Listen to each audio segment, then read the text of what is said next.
하루에도 수백 개씩 쏟아지는 경제 뉴스들. 복잡하고 재미없고 깊이가 없어서 실망하셨습니까?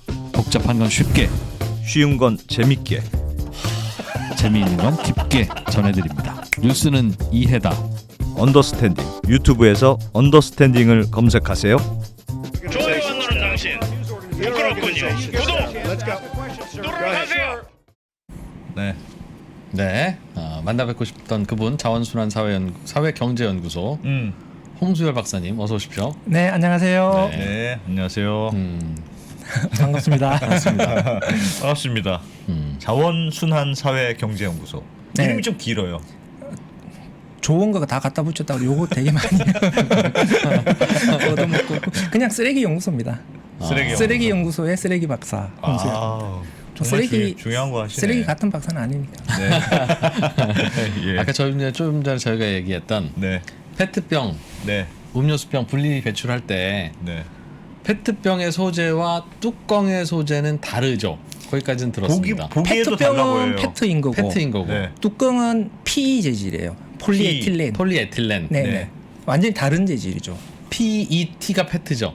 예, PET. 그거는 폴리 뭡니까? 폴리에틸렌 테레프탈레이트. 폴리에틸렌 텔레프탈레이트가 페트. 몸체고 페트. 뚜껑은 폴리에틸렌이고. 그러니까 HDPE, 그러니까 고밀도 폴리에틸렌. 얼핏 듣기에는 비슷한 것 같은데. 친척 같은데 하는 느낌은 드는데 완전히 다른. 완전히 달라요? 완전히 다른 플라스틱입니다. 그러니까 둘이 섞여 버리면은 서로가 서로의 재활용을 방해하는. 난리가 나는. 그렇죠. 그럼 분리해서 버려야 되겠네요? 아니에요? 그럼 뚜껑을 반드시 비틀어서 빼서 이것 따로 버려야 그러니까 됩니까? 최종적으로는 서로가 분리되어서 재활용이 되어야 되는 것인데, 네. 예. 그러니까 따로 떼서 버리는 것도 하나의 방법이 될 텐데 네. 문제는 따로 떼서 버리게 되면 예. 막에는 굉장히 부피가 작잖아요. 네, 작죠. 조그맣죠. 그러니까 분리 배출하면 이놈은 선별이 어려워요. 그러니까 재활용이 안 돼요. 어허. 그러니까 마개를 쓰레기로 버린다라는 생각으로 떼서 버리면 괜찮아요. 네. 근데 아깝잖아요. 재활용은 굉장히 잘 되는 재질인데. 네, PE가 예, 재활용은 굉장히 잘 되는 플라스틱이거든요. 네. 그러니까 마개까지 재활용을 해보자라고 네. 생각을 하면 닫아서 버리는 거죠. 어허. 왜냐하면 닫아서 버리게 되면은 이제 페트 재활용하는 업체로 올 거 아니에요. 그렇죠. 그러면은 페트병에 마개가 닫혀 있는 상태로 파쇄를 해요. 그러면 마개도 조각이 날 거고 페트병도 조각이 날 거잖아요. 그렇죠. 섞여버리잖아요. 섞이잖아요. 예. 네. 그럼 섞인 다음에 이걸 물에 씻어요. 그럼 더 섞이죠. 아니 물에 씻게 되면은 P는 가벼운 플라스틱이라서 물에 뜹니다. 그리고 뚜껑은 떠요? 뚜껑이 뜨는 거예요? P는 가벼운 플라스틱이라서 물에 뜨고요. 뚜껑이 떠, 뚜껑이. 뚜껑이 뜨는 거네. 페트는 물에 가라앉아요. 야, 뚜껑이 그러니까, 페트가 더 가벼울 것 페트가 같은데. 얇을 것 가벼울 것 같은데. 같은데. 그러니까 이게 우리가 플라스틱에 대해서 가지고 있는 고정관념이 있어요. 플라스틱은 가볍잖아요. 네. 그러니까 쇠에 비해서 상대적으로 가볍다는 거지. 네. 이게 물에 몽땅 다 뜬다는 의미는 아니에요. 플라스틱도 물에 깔아앉는 플라스틱이 있고 물에 뜨는 플라스틱이 있어요. 그러니까 페트는 대표적으로 물에 깔아앉는 플라스틱이고요. 네. 마개는 PE 재질이라서 대표적으로 물에 뜨는 플라스틱이에요. 그럼 물에 뜨고 깔아앉으니까. 그냥 그냥 분리가 가능하면 되니까. 뚜껑을 같이 닫아서 버려주면 뚜껑도 재활용이 되고 몸체도 재활용이 된다. 그렇죠. 그렇게 하면 위에만 이렇게 딱 거두면 거예요. 뜰채로 싹 이렇게 국자로 뚜껑. 퍼낸다고 생각해요. 국자로. 그러니까 여기서 팁을 하나 더 드리면은 네. 페트병의 그 마개 고리도 고리. 뗄 필요가 없는 거죠. 고리가 그렇죠. 고리가 뭐죠? 아까 그 동그란 거 페트병에 목처럼 있는 거. 목걸이처럼 네, 돼 네, 있는 네. 거. 네. 그거를 이제 일부러 떼서 버려야 된다. 아. 이런 캠페인도 예전에 벌어졌거든요. 예. 그런데 그럼 페트병 마개나 마개 고리나 다 같은 재질이잖아요. 네. 그러니까 그냥 같이 그냥 붙어 하면 있는 되는 거군요. 아니 네. 그러면 그 페트병의 겉에 있는 비닐 라벨. 라벨 라벨은 그거는 떼서 그냥 버려야 하면- 돼요. 떼서 그건 버려야 돼요. 분리가 왜 안 돼요? 그거 이렇게 씻어서 하면 이렇게 안 되나요? 접착제가 사용되지 않는 라벨은 절취선이 붙어 있는 라벨 있잖아요. 네, 그 라벨은 음. 그 페트 재질 아니면 PS 재질을 써요. 네. 네. 그러니까 페트 재질의 라벨은 물에 깔아앉겠죠. 네. 네. 그다음에 PS도 물에 깔아앉아요. 그런데 페트 재질이라면 원래 병도 페트니까 네. 둘 다 깔아앉아도 관계없죠. 라벨에는 색깔이 들어가잖아요. 투명한 것만 모아야 되는데. 투명할수록 재생 원료의 가치가 높거든요. 왜냐하면 투명하면 색깔을 집어넣을 수가 있잖아요. 나중에 예, 그러니까 수요처가 많아지니까 네, 네. 재생원료의 가치가 높아지는데 색깔이 들어가 버리면 그 색깔밖에 못 쓰죠. 그렇죠. 아하. 그래서 라벨은 인쇄 때문에 투명 페트병하고 섞여버리면 투명 페트병의 재활용을 방해하는 거거든요. 네. 그러니까 라벨은 차라리 물에 떠버리는 게 나아요. 괜히 같이 깔아앉아 버리면은 골치 투명 아프다. 페트병 재활용에 오히려 골치 그러니까 뜨거니까. 라벨은 그럼 이게 감싸는 라벨은 아하. 본드로 붙여서 그냥 라벨로 만드는 게 낫다 이거죠. 좋다. 근데 접착제를 사용한 라벨은 PP 재질을 쓰기 때문에 PP 재질은 물에 뜨거든요. 그러니까. 네. 그런데 이 접착제가 또 많이 쓰면 또 안 좋아요. 그래서 접착제를 아주 적게 쓰거나 살짝 끝에만 살짝. 아니면 유럽 같은 경우에는 절취선을 사용했는데 물에 뜨는 라벨이 있어요. 예. 그 라벨을 쓰는 게 제일 좋죠. 그럼 뭐 비쌉니까? 우리나라에는 기술이 안 돼서 그걸 아직 못 써요. 그게 뭐 기술이 어려운 거예요? 이게 라벨도 또 우리가 또 야, 거기에 기술이 들어가는 거군요, 그게. 예, 이게 들어보자. 강도라든지 뭐 수축력이라든지 네. 뭐 이런 것들을 다 고려를 해야 되니까 우리나라가 그 라벨 제작 기술이 유럽보다 조금 떨어져서 그래요. 그것도 기술이 있어요. 있다고 합니다. 기술이 좋으면 라벨을 어떻게 붙이는 겁니까? 이게 이제 접착제를 사용한 라벨은 이제 접착제를 발라서 이렇게 싹 해서 감죠. 탁 네. 붙는 방식이고 네. 절취선이 붙어 있는 라벨 같은 경우에는 이렇게 흘렁하게 해서 씌운 다음에 예. 열을 고온 스팀을 가해서 수축해서 달라붙게 만들어요. 예, 네. 그러니까 이 고온을 받았을 때 수축이 급격하게 일어나야 되고 다음에 네. 그 강도가 버텨줘야 되는 건데 요렇게 버틸 수 있는 재질이 페트 재질 아니면 PS 재질이라서 네. 절취선이 있는 라벨들은 페트하고 PS 재질을 쓰는 거고 접착제는 그냥 갖다 붙이면 되니까 PP 재질을 쓰는 거거든요. 그런데 EU 같은 경우에는 이렇게 수축 라벨에 PE 재질을 써요. 예. 그러니까 뚜껑이나 뚜껑이는 똑같은 재질. 그렇죠. 접착제를 사용하지 않으면서도 물에 뜨는 아하. 이런 라벨을 개발해서 사용을 하고 있는데 우리나라는 그걸 못 쓰는 거죠 지금. 우리나라에 지금 그런 제품이 없습니다. 예, 거의. 아직까지 기술력이 부족해서 못 만들고 있습니다. 그렇게만 되면 아하. 페트는 가라앉고 라벨은 뜨니까. 그럼 그걸 소비자가 라벨을 떼지 않아도 일일이 뜰 필요도 필요 없네요. 없네. 그렇죠. 근데 지금은 일일이 다 떼야 된다는 거죠. 그렇죠. 지금은 이제 소비자를 쥐잡듯이 잡아야 되는 거죠. 절취선 있는 건 반드시 떼라. 그렇군요. 절취선이 붙어 있는 거 떼야 되는데 지금 또 페트 재질이면 잘 안 떨어져요. 이게 아마 떼셔 보시면 이렇게 빙빙 돌잖아요. 맞아요. 예. 그게 사과 껍질까지. 예, 그 왜 그러냐면 돌아요. 페트 재질은 결이 가로로 돼 있어서 예. 세로로 잘 안 찢어지고 가로로 잘 찢어져. 그러니까 이렇게 쫙 찢어져야 되는데 이렇게 빙빙빙 돌게 되는 거죠. 그런 것도 있습니까? 이 주부님들한테 말씀드리면 바로 그냥 급공감을 하시는데 안 떼어봤구나. 알겠습니다. 알겠습니다. 그러면 하나만 더 여쭤볼게요. 그거 관련해서. 신났다. 아니 요즘은 제가 누구한테 여쭤봤는데도 좀 명확하게 답을 못 들었는데 그걸 띄는 걸 이제 라벨을 하는 게 떼기도 귀찮고 문제가 된다고 하니까 병은 투명해요. 페트병은 병은 투명했는데 거기다가 아예 인쇄한 거 있잖아요. 뭐라고 인쇄를 했어요. 인쇄하면 더 최악이죠. 그 더 최악이에요? 그렇죠. 왜냐하면 투명 페트병에 바로 표면 위에 인쇄를 해버리면 바로 잉크가 색깔이 들어가 버리잖아요. 약간 회색 같은 거. 아니 그래도 페트병은 그 투명한 색깔이 굉장히 민감하기 때문에 네. 지금 허용해 주는 거는 그 제조 연원일 표시하는 거 있잖아요. 네. 그 정도만 인쇄해 주는 거를 허용해 주지 그거보다 더 많이 뭔가를 복잡하게 혹은 자기의 로고 같은 것들을 표면에 바로 인쇄하겠다. 잉크가 들어가면 예. PET가 잉크가 먹게 되고 그러면 그걸 잘라서 재활용하더라도 시커먼 PET가 되고 그러면 용도가 밝은색 뭔가로는 못 만드니 지금 그러니까 비싸게 못 판다는 거죠. 그렇죠. 내년부터는 6월부터는 일회용 플라스틱 컵에 대해서 보증금 제도를 시행하거든요. 네. 그럼 다 페트 컵을 쓰거든요. 예. 그러면은 그 일회용 플라스틱 컵을 페트 재질로 재활용을 할 수가 있는데 네. 지금 보시면은 일회용 플라스틱 컵에 보면 다 컵 위에 바로 로고를 인쇄했잖아요. 네. 이거를 다 금지시킬 거예요, 이제. 못하게. 아하. 왜냐하면 컵 위에 투명한 컵 위에 바로 인쇄를 해버리면 네.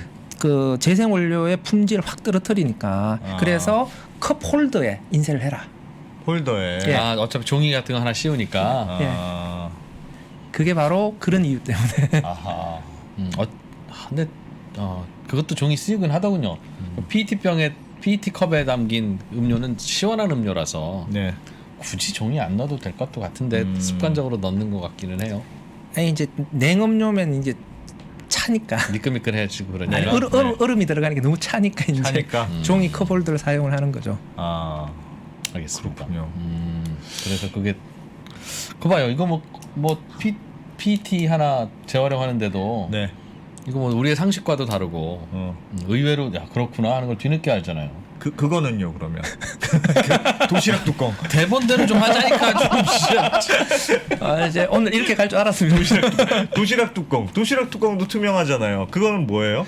도시락 뚜껑이라고 하면 그 가령 이제 계란판이나 아니면은 그 방울토마토 같은 거 담았던 거, 네. 아니면 그 도시락. 네. 그게 그 투명한 용기인데요. 일단 기본적으로는 세 가지 재질이 쓸 수가 있어요. 페트 재질, PP 재질, PS 재질.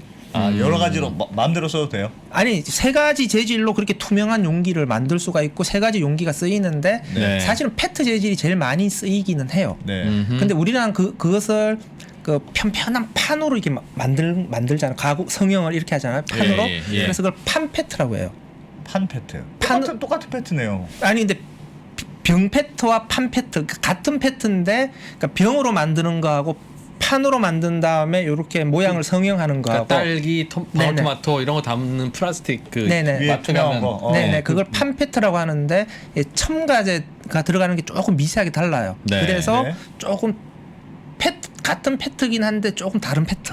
그럼 섞어서 녹일 수 없어요? 섞으면 안 돼요? 분리해야 돼 그러면? 나중에. 분리할 때? 재활용은 될 텐데 품질이 떨어지겠죠. 그게 섞여 들어가면. 예, 그래서 고급 재활용을 하려면 병 페트는 병 페트, 판 페트는 판 페트 이렇게.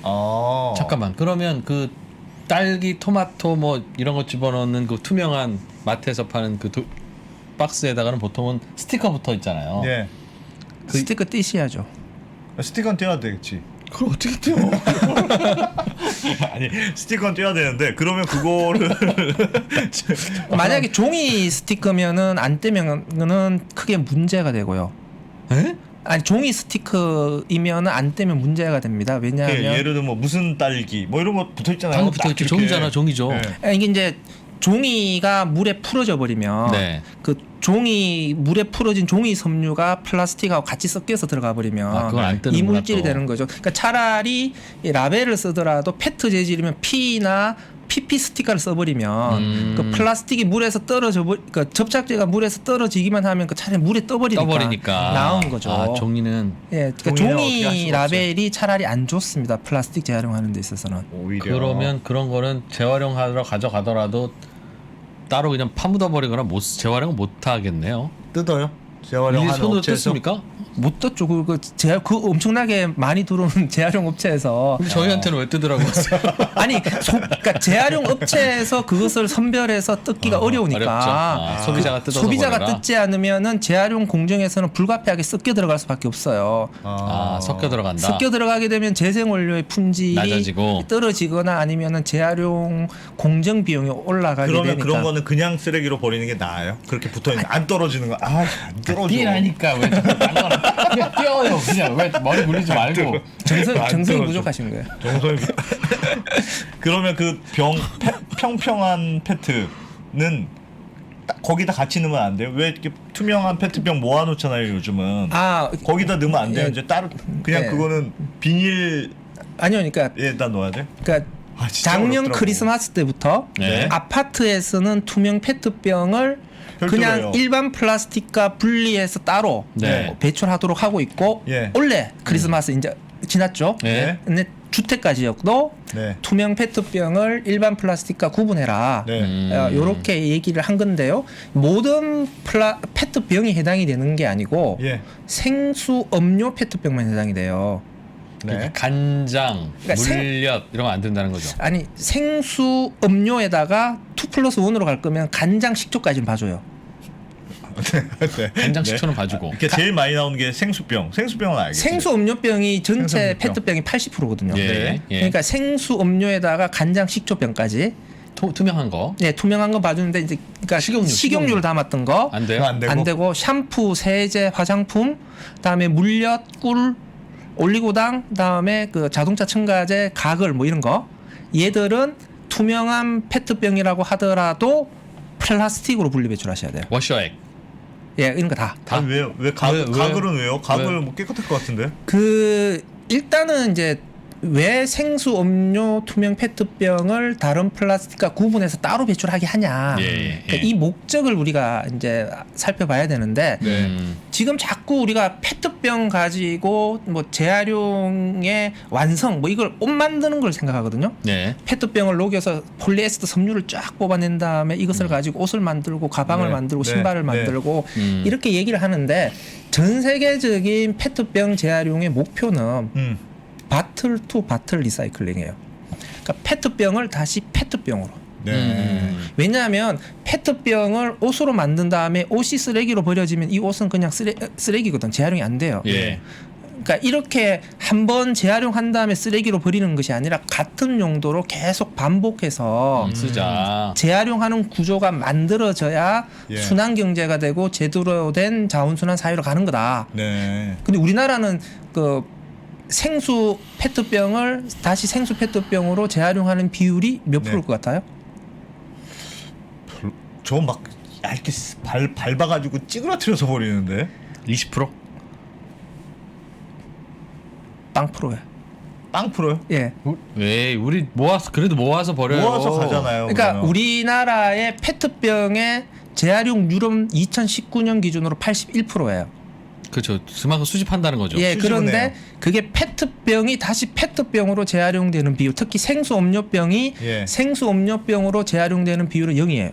그럼 다 이제 섬유 용도로 다 섬유 정도로 아. 가는 건데 EU만 하더라도 지금 한 30% 정도는 바틀 투 바틀로 재활용하거든요. 우리 왜 소주나 이런 거는 쓰잖아요. 소주, 맥주병 이런 거는. 그럼 병이죠, 유리병. 병. 유리병. 병은 다시 쓰잖아요. 유리병은 씻어서 재사용을 하는 것이고요. 네. 페트병은 재사용하기는 좀 찝찝하잖아요. 네. 그러니까 이제 녹여서 재활용을 하는 건데 지금은 그냥 섬유로 재활용하는데 이게 아니라 녹여서 다시 페트병으로 만들어서 써라. 질문 있습니다. 아, 녹여서 다시. 질문 있습니다. 네.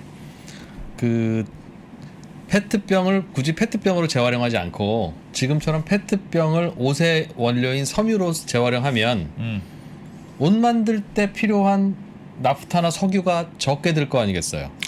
그걸로 페트병 또 만들면 그게 굳이 페트병을 자꾸 이렇게 할 필요 없이 페트병을 못 만들고 옷 만들려고 했던 건 페트병 만들면 마찬가지 결과 아닙니까? 굳이 왜 페트병을 꼭 페트병으로만 돌리고 싶으세요? 제가 이걸 가지고 한 500번 강의를 했는데요. 이런 질문이 나올 것이라고 기대를 했는데 아무도 안 했어요. 근데 오늘 역시 이야. 네, 그게 뭐 틀린 이야기는 아닌데 네. 근데 대체적으로 결국은 섬유 재활용이 문제예요. 네. 그러니까 만약에 섬유가 다시 섬유로 재활용이 되는 구조가 마련되어 있으면 네. 굳이 페트병이 페트병으로 가지 않더라도 페트병이 섬유로 가서 다시 섬유로 계속 반복되면 되는 거예요.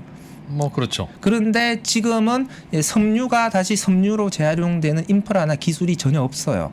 섬유로 가면 끝이에요? 그거는 그냥 버리는 거예요? 이제? 네네. 그래서 아. 지금은 이제 순환 경제로 가는 데 있어서 예. 이제 그런 구조를 만들려면 그냥 페트병은 페트병으로 섬유는 섬유로 가자. 이렇게 지금 목표를 잡아서 가고 있습니다. 그러니까 그런 구조로 강제적으로 끌고 가기 위해서 결국은 이렇게 목표를 잡는 거예요. 그러니까 페트병의 재생 원료를 의무적으로 사용을 해라. 네. 근데 일단은 페트병이 그래도 기술적으로 용이하기 때문에 네. 페트병에 다시 페트병에 재생 원료를 집어넣는 그런 목표를 하는 거고 이제 이렇게 가면은 섬유에도 재생 원료를 반드시 써. 라고 하는 재생원료 사용 의무화 조치들이 단계적으로 가게 되겠죠. 그렇게 되면은 뭐 기술이 받쳐주게 되면 페트병이 섬유로 갔다가 다시 섬유로 가거나 섬유가 다시 페트병의 원료로 올 수도 있겠죠. 왜냐하면 같은 재활용이 되니까. 예, 그러니까 결국은 그런 구조로 가는 것이 궁극적인 목적인데 그런 곳으로 가는 과정상에서 일단은 가려면 일단 페트병이 다시 페트병으로 재활용되는 구조를 먼저 만들어 놓자. 우린 그게 왜 안 돼요? 페트병이 페트병으로 하는 게 왜 0입니까? 이제 법으로도 금지시켜 놨을 거예요. 왜냐하면 위생의 문제죠. 식품 그러니까 생수나 음료, 식품을 담는 병이잖아요. 예. 그러니까 이걸 재생 원료로 쓰게 되면 재생 원료가 가령 뭐 오염 물질, 유해 물질에 접촉했던 게 들어오게 되면 문제가 되잖아요. 가령 샴푸를 담았던 페트병은 화학 물질을 담았던 병이잖아요. 네. 이제 이게 만약에 페트병에 샴푸를 담았다. 네. 그러면 우리는 씻어버리면 깨끗이 씻겨 나올 것이라고 생각을 하지만 예. 만약에 샴푸를 담고 있다라고 한다면 이게 담고 있는 동안에도 이게 화학 물질이 페트병 속으로 미세하게 스며들어간다고 해요. 거기에 그걸로 재활용하면 샴푸 성분이 우리가 그렇죠. 생수 담았을 때 녹아 나옵니까 진짜? 네. 나오면 안 되지. 그거 어떻게 그러니까 아예 배출할 때부터 그러니까 네. 생수 음료병은 따로. 그러니까 그게 중요하군요. 예. 이거는 진짜 생수병이다. 음료병이다. 그럼 간장 담은 병도 된다면서요? 그 생수 음료 간장 식초병까지. 그럼 생수, 음료, 간장, 그걸로 식초. 재활용해서 페트 만들면 간장 맛이 아이 짜. 에이, 간장 맛나. 그건 괜찮아요. 내가 그 정도는 이제 세척. 예. 괜찮다. 괜찮다. 네.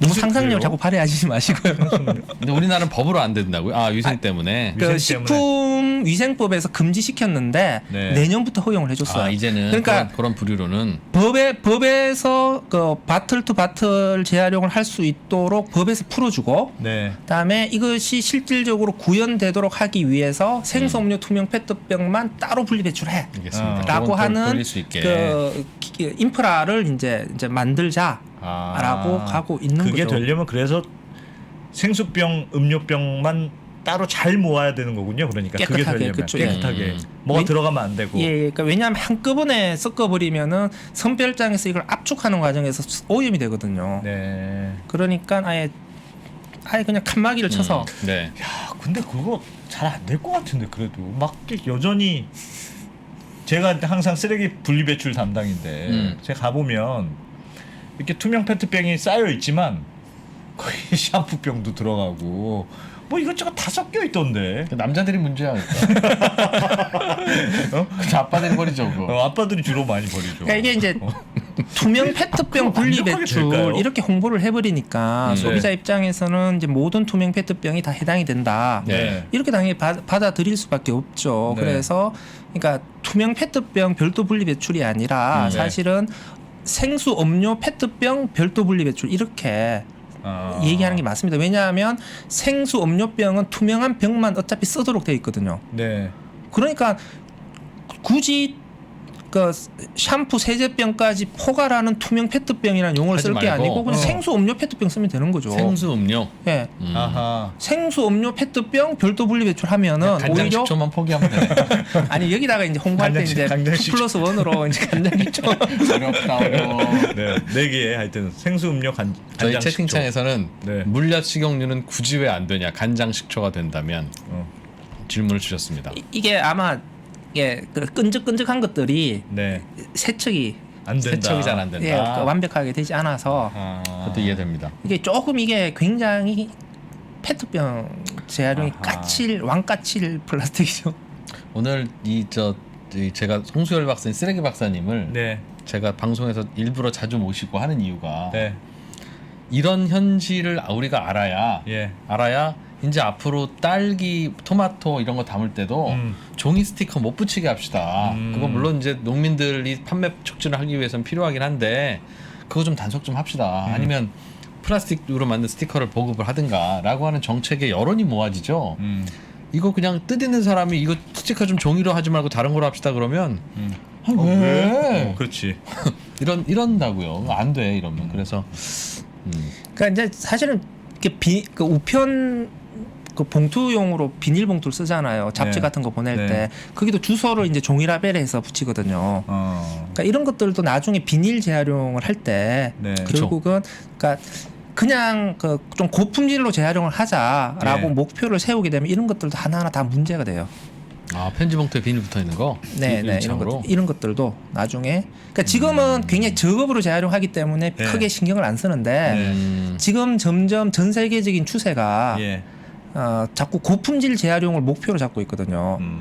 그러니까 예전에는 그러니까 순환 경제가 본격적으로 대두되기 전까지는 그냥 재활용만 하면 어떤 식으로든지 그냥 재활용만 하면 네. 그러니까 내 눈에서 그냥 분리배출돼서 나가면 그냥 그걸로 만족을 했는데 예. 요즘은 눈높이가 계속 높아져서 네.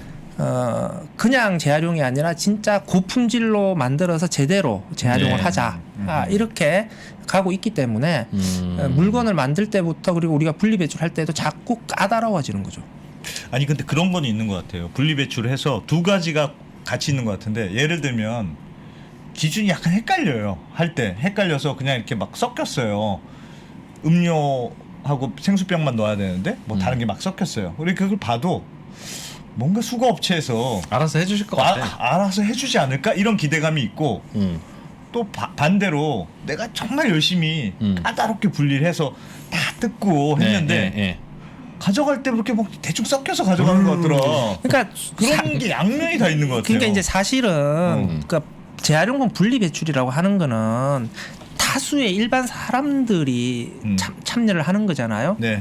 그러니까 이게 기준을 까다롭게 하면 네. 지킬 수가 없어요. 그러니까 되게 중간적인 정도의 평균적인 사람들의 행태를 기준으로 잡아주고 네. 이 사람들이 이 정도 할 것이다라는 걸 전제로 한 다음에 재활용을 더 잘하려고 하면은 자꾸 분리배출하는 사람들에게 뭔가를 더 기대하기보다는 네. 물건을 만들 때 네. 개선하고 다음에 재활용 쪽에서 기술로 풀어줘야 돼요.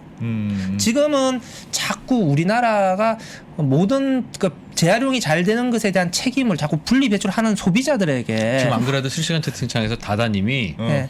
그렇어요. 아니 기술 개발을 할 생각을 해야지 자꾸 소비자만 우리 괴롭히냐. 엄마 뭐라 그러냐. 그 소비자가 아예 그냥 대충 다 버려야 된다. 그러면 알아서 소비자들 안 하시니까 이거 우리 어떻게든 분리하든 기술 개발합시다 그러지.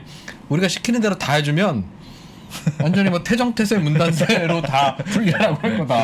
그러니까 이제 분리배출과 관련해서는 자꾸 일종의 이제 실천에 대한 강박증이 있는 분들이 계셔서 네. 진짜 꼼꼼히 하는 분들이 그러니까 저는 있어요. 그 분리배출 결벽증이라 그러거든요. 예. 이거는 전체적인 분리배출의 발전에 도움은 안 된다고 생각해요. 왜냐하면 사람들에게 질려버리게 만들어요. 제가 그것 때문에 집에서 자주 싸웁니다. 저는. 그래서 사실은 저는 제 생각에는 소비자들에게 분리배출과 관련해서 요구해야 될 건 딱 하나만 요구하면 된다고 생각해요. 씻고 이물질 제거해라. 아하. 씻어라 잘. 아니, 하나만 요구하라 그러면 좀 잘 씻어라. 네. 씻고 버려라. 씻고 버려라. 요 정도만 지켜주면 나머지는 생산 단계와 재활용 단계에서 기술로 풀어야 된다. 기술 푸는 게 가능은 해요? 가능은 해요?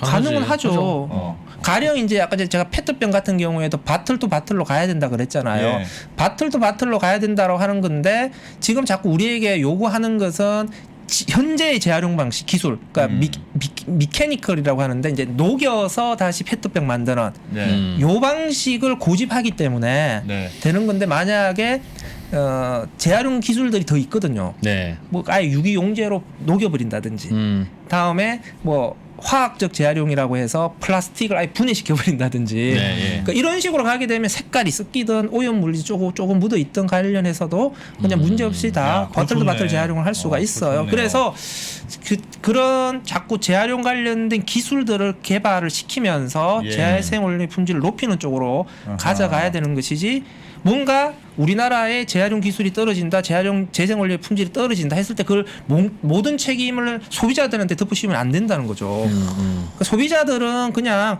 분리 배출을 해주는 정도 그 정도만 가지고도 저는 충분히 역할을 한다고 생각을 해요. 야. 거기서 조금만 더 제발 좀 씻어서 버립시다. 네. 네.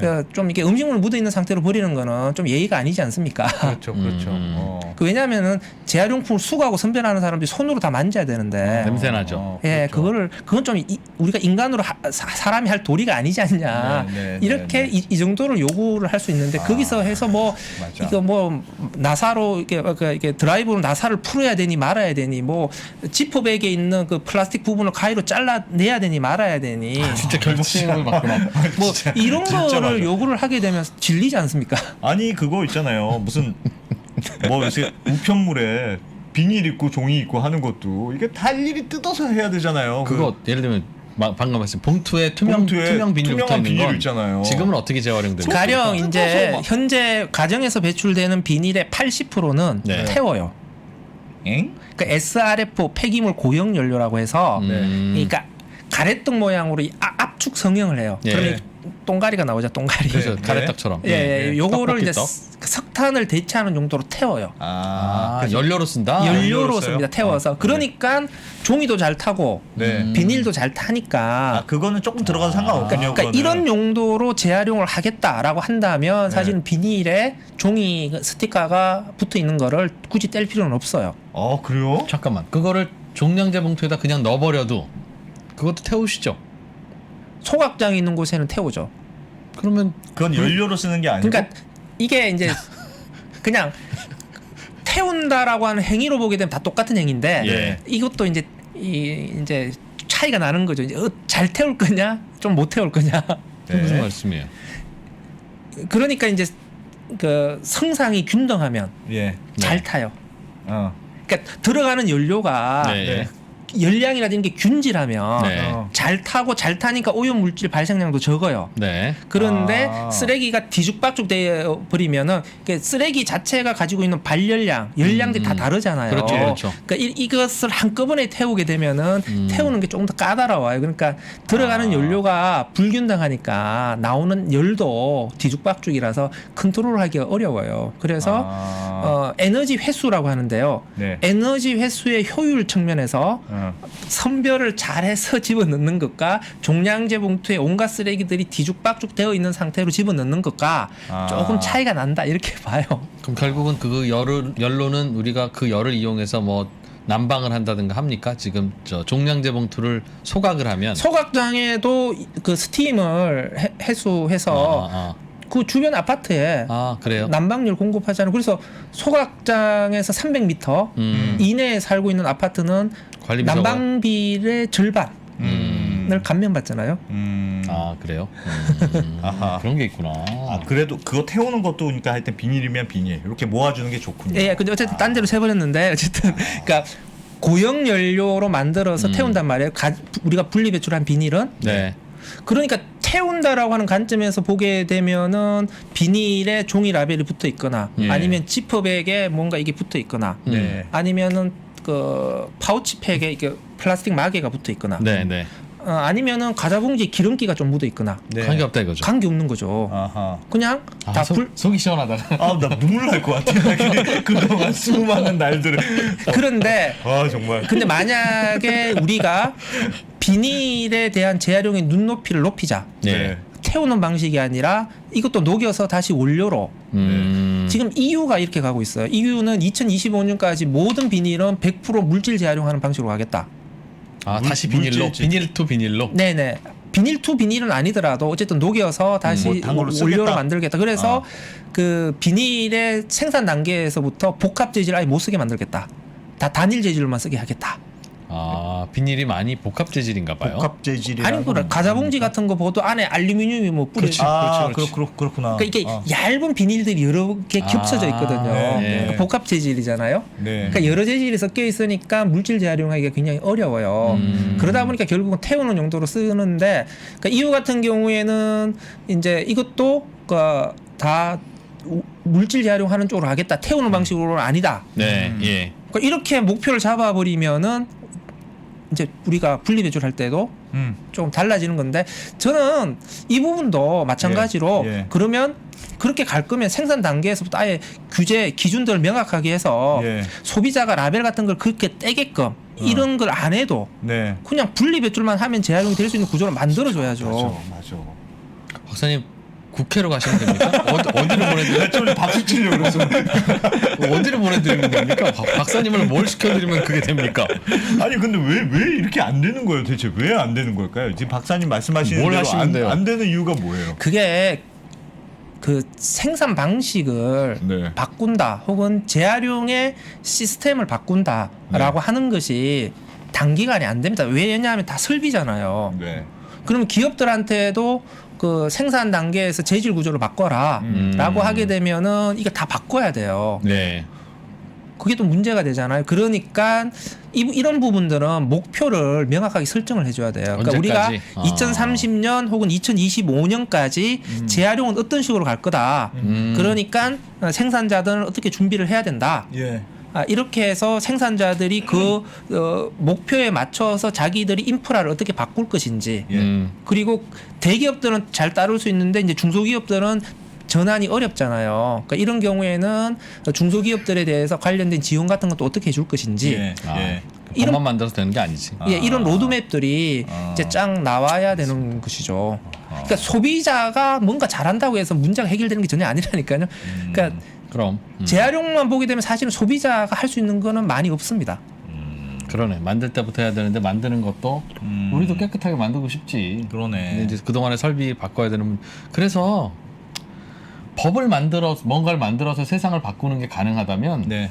세상이 왜 안 바뀌겠어? 법 만드는데 어려워? 그러게요.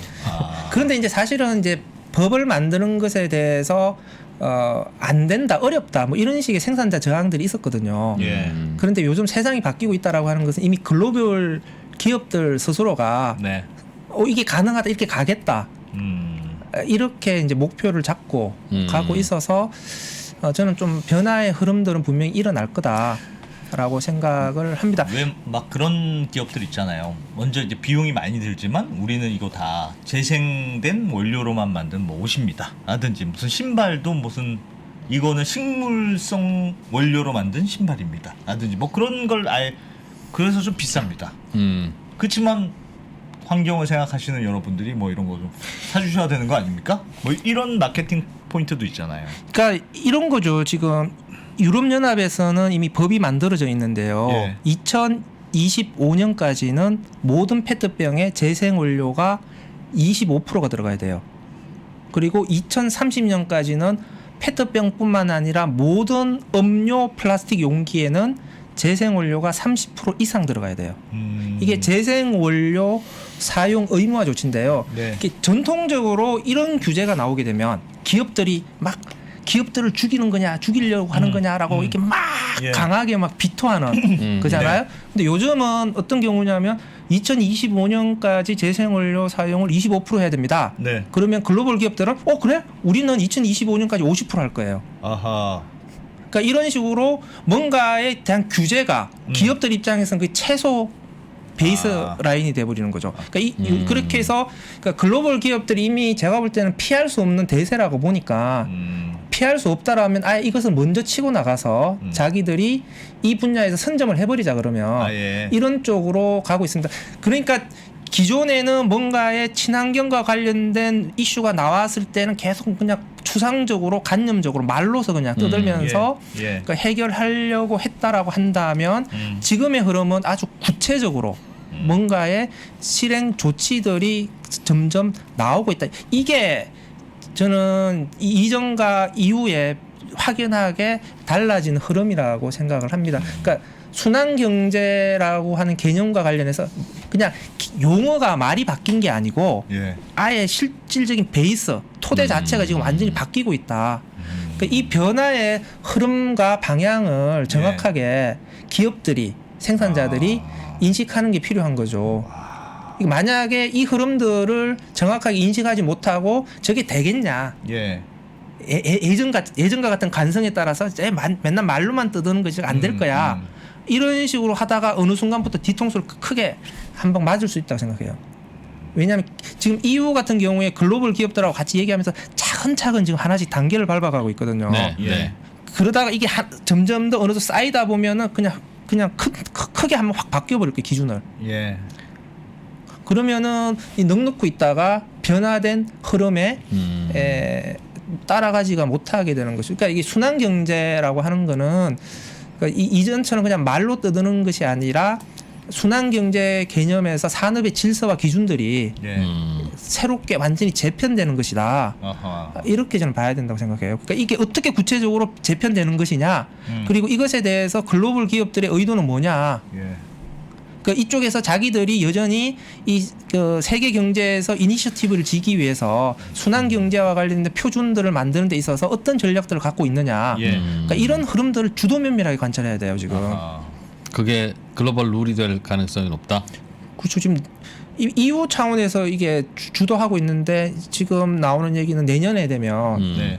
유엔 환경 총회가 열리거든요. 예. 세계 유엔 환경 총회에서 아예 플라스틱 같은 경우에는 국제 협약으로 끌어올리겠다. 어떻게 만들어 쓰고 어떻게 재활용하라는 그러니까 건. 플라스틱의 전 과정에 대해서 아예 그냥 기후 변화 협약처럼 네. 국제 협약으로 컨트롤하겠다. 아하. 지금 이렇게 가고 있는데 이것에 대해서도 이제 미국이 반대했거든요. 아, 그러다가 바이든 대통령을 바꾸면서 바이든 행정부가 오케이 우리도 갈 거야. 네. 반대했던 이유는 뭐예요? 아무래도 산업을 생각해서 일본하고 미국이 반대했다고. 그렇죠. 우리 그동안 그냥 그렇게 계속 쓰레기 만들 쓰고 있는데 열심히 하고 있는데. 아. 제조업체들 다 설비 다 바꿔야 된다는 게 말이 되냐 그 말이군요. 아 근데 미국도 사실은 산업에서 변화는 많이 일어나고 있어요. 올해 7월달에 네. 그러니까 미국의 석유화학협회가 네. 연방 정부에 그 제안서를 보냈거든요. 네. 2030년까지 미국에서 사용되는 모든 플라스틱 포장재 내 재생 원료가 30% 이상 사용되도록 규제를 강화해 달라. 라고 석유화학 업체가요? 예, 먼저 요구를 했어요. 오. 왜냐하면 어차피 이건 대세다. 이 대세이기 때문에 빨리 우리도 준비해야 된다. 우린 기술이 좀 있다. 뭐 아니 이런 건가 보네. 미국이 지금 인프라가 전혀 안 돼 있다. 플라스틱 네. 재활용과 관련해서는. 그러니까 빨리 규제를 강화시키고 여기에 맞춰서 빨리 우리가 인프라 투자를 해야 된다. 우리가 투자하겠다. 나만 하긴 그렇고 다 같이 하도록 해달라 이런 뜻인가 보네요. 아니, 그러니까 석유화학 산업 자체가 앞으로 화석 연료 자체가 경쟁력이 떨어지고 네. 그러니까 석유화학 자체가 제가 볼 때는 앞으로 전 세계적으로 봤을 때 자초 산업이 네. 될 가능성이 높아지니까 강제해달라는 거죠. 그러니까 강제해달라. 자기들이 그러니까 석유를 가지고 플라스틱으로 만드는 것에서 네. 그 플라스틱을 재활용해서 재생원료를 만드는 것까지 포트폴리오를 다양화하겠다. 이런 전략들을 가지고 있는 뭔가 거죠. 자신감이 있는 느낌이네요, 미국. 아니 왜냐면 재생원료 사용 의무화가 되면은 그 바틀 또 바틀을 할 수 있을 만큼의 고품질의 재생원료가 다량으로 공급돼야 되는데 네. 현재의 영세한 재활용 업체만으로는 어려워요. 예. 그러니까 아예 석유화학 같은 대기업들이 나서서 대규모 설비를 투자를 해서 그냥 아, 예. 자기들이 아예 이 시장을 왕창 선점해버리겠다. 그러려고 하면 규제를 해서 그렇게 하도록 강제해줘야지. 나만 돈 들여서 나만 비싼 그렇게 할 코스트를 수 없으니까. 들이면 나는 못 버티지 않냐. 그러니까 투자 리스크를 최소화하기 위해서 최소화해달라는 아예 거죠. 규제를 그게 더 강화시키자. 아예. 제가 가끔씩 그 하는 얘기가 예. 중개업소하고 휴대폰 가입 대리점은 1층에다가 장사를 못하게 법으로 만들어주라 제발. 예. 예. 그럼 다 2층 3층으로 올라갈 거 아니냐. 그래도 소비자들 하나도 안 불편하다. 네. 찾아가면 된다. 그 찾아가면 1년에 한 번이나 가나요? 2년에 한 번이나 가나요? 그런데 누구는 1층에 있으면 다 1층 가니까. 그 누구가 하나가 1층에 내려오는 순간 그 가게가 대박이 나니까 다들 2층으로 못 가고 지금 이러고 그러니까 월세 막 400만 원, 500만 원씩 내면서 네. 그러니 그게 다 아예. 소비자한테 전가되고 그러죠. 그러니 이거는 국가가 좀 조직적으로 해줘라라고 하면 다 올라가서 싼 월세 내고 누이 좋고 매부 좋고 소비자 좋고 그분들 좋은 거죠. 그러면 이제 그 1층 자리에 뭐 떡볶이, 약국 이런 데 이제 들어오면 더 좋은 건데 그런 거 이제 비슷한 원리이겠죠. 네네. 우리나라는 그런 로드맵이 어느 정도까지 돼 있어요? 우리나라는 예를 들어 재생원료를 사용해야 된다. 로드맵 같은 게 좀 큰 있습니까? 틀에서는 우리나라도 2030년까지 네. 재생원료를 30% 이상 쓰는 규제를 도입하겠다. 하겠다. 하겠다라고 준비를 하고 있기는 한데요. 네. 이렇게 페트병 정도는 준비를 할 수 있을 것 같아요. 예. 근데 이제 페트병 이외에 그 다른 플라스틱까지 이게 가능할 거냐. 그리고 우리나라는 그 재활용 업체가 굉장히 많아요. 네. 이게 영세한 재활용 업체가 전국에 산재에 있거든요. 예. 그리고 이 재활용 업체에 그 재활용품을 공급하는 수집 업체들까지도 그냥 빽빽하게 전국이 구축되어 있어요. 예. 근데 이게 그 전까지는 되게 장점이었거든요. 네. 왜냐하면 사실은 눈에 보이지 않는 곳에서 많은 사람들이 개미들이 이제 빡빡 긁어서 재활용품을 재활용을 했기 때문에 우리나라가 재활용이 굉장히 잘 되는 국가, 예. 재활용 인프라가 좋은 국가 예. 이렇게 이제 평가를 받았는데 앞으로 이제 고품질의 재생 원료를 만들려면 설비가 규모화 고도화가 돼야 되는데 현재 이 재활용의 산업 구조가 예. 이렇게 가는 데 있어서의 이제 이해관계자들이 너무 복잡해지니까 되게 어려운 거죠. 그러면 이제 P나 PP 같은 경우에 전국에 몇백 개 재활용 업체들이 있는데 현재 이 몇백 개 재활용 업체들이 재활용하면서 만드는 재생 원료 수준이 앞으로 우리가 목표로 하는 재생 원료의 품질 수준에 비해서는 못 미친단 말이에요. 이걸 개선을 해야 되는데 현재의 재활용 구조로 할 수 있을 거냐. 바꿔야 되는데 바꾸려면 결국은 뭔가 선진 기술과 선진 인프라가 들어와야 되는데 이러면 또 대기업들이 들어온단 말이에요. 이게 대기업이 들어와서 이 재활용 업체들을 몰아내는 게 맞는 거냐. 이게 그런 고민도 있군요. 골목 상권에 마트가 들어오는 것과 똑같은 유사한 문제가 재활용 시장에서도 이제 펼쳐질 수가 있는 것이죠. 그래서 이 부분에 있어서도 이제 정치의 역할이 굉장히 중요해지는 거죠. 그러니까 갈등 조정을 그러니까 이해관계자들 사이에 갈등 조정은 하면서 산업의 구조 전환을 또 해야 된단 말이에요. 그러니까 이런 것들에 대한 복잡한 함수를 이게 정책과 정치에서 풀어야 된다. 이 인식이 없어요 지금. 저는 이게 가장 큰 문제라고 생각해요. 누굴 뽑으면 되겠습니까? 국회로 가자. 야 정말 그렇군요. 저희 쓰레기 문제 삼프로 공약이 TV가 있는지 찾아봐야 되겠다 내일부터. 우리 저 대선 후보 아직 마감 안 했죠? 다 아직 마감 안 했을걸요? 저희 3프로 TV가 대선 후보 인터뷰 좀 시리즈 하고 있거든요. 마음을 결정하시면 제가 적극 추천해서 한번 해보겠습니다. 또 누구를 죽이시려고? 진짜 중요한 문제네요. 아니 이렇게 중요한 문제인데 왜 이렇게 논의가 잘 많이 안 된 것 같죠? 그게 이제 우리가 이제 표면적으로는 많이 따라가고 있는데 너무 이게 표면만 봐요. 좀 이게 좀 깊이가 아직까지는 환경 정책 특히 쓰레기 정책 쪽에서는 이게 외국에서 하고 있는 것들을 빨리빨리 따라가는 속도는 좋은데 이게 좀 이게 숙성되는 게 좀 아쉬운 부분들이 좀 있다라고 생각을 해요. 이게 결국은 제가 볼 때는 이게 순환 경제라고 하는 거는 굉장히 복잡하잖아요. 이게 쓰레기가 얼마나 복잡해요. 쓰레기가 안 나오는 곳이 없긴 한데 그 쓰레기가 나오는 종류라든지 배출되는 곳이 제각각이잖아요. 이렇게 다양한 곳에서 발생되는 쓰레기를 정부 주도로 뭔가 다 바꿀 수 있다? 저는 불가능하다고 생각해요. 그러면 민간의 역할이 중요하거든요. 민간이 최대한 창의성을 발휘해서 이 역할을 할 수 있는 구조를 만들어줘요. 그러니까 정부는 딱 목표를 명확하게 제시를 해주고 이 목표 달성을 하기 위해서 민간들끼리 서로 거버넌스를 구축을 해서 그냥 필요한 기술 개발이나 투자를 막 하게끔 이렇게 이런 그 흐름들을 만들어가면서 끌고 가야 되는데 제가 볼 때는 지금도 여전히 정부가 주도해서 모든 걸 다 해야 되겠다 이런 생각들이 강하고 기업들은 여전히 만들어진 구조에서 자기들이 어떤 역할을 할 거냐 이것들을 좀 자율적으로 창의적으로 접근하는 것이 아니라 정부가 어떤 결정을 내리는지를 좀 지켜보면서 간보면서 그게 큰 기업이 안 들어가 있으니까 어쩔 수 없죠.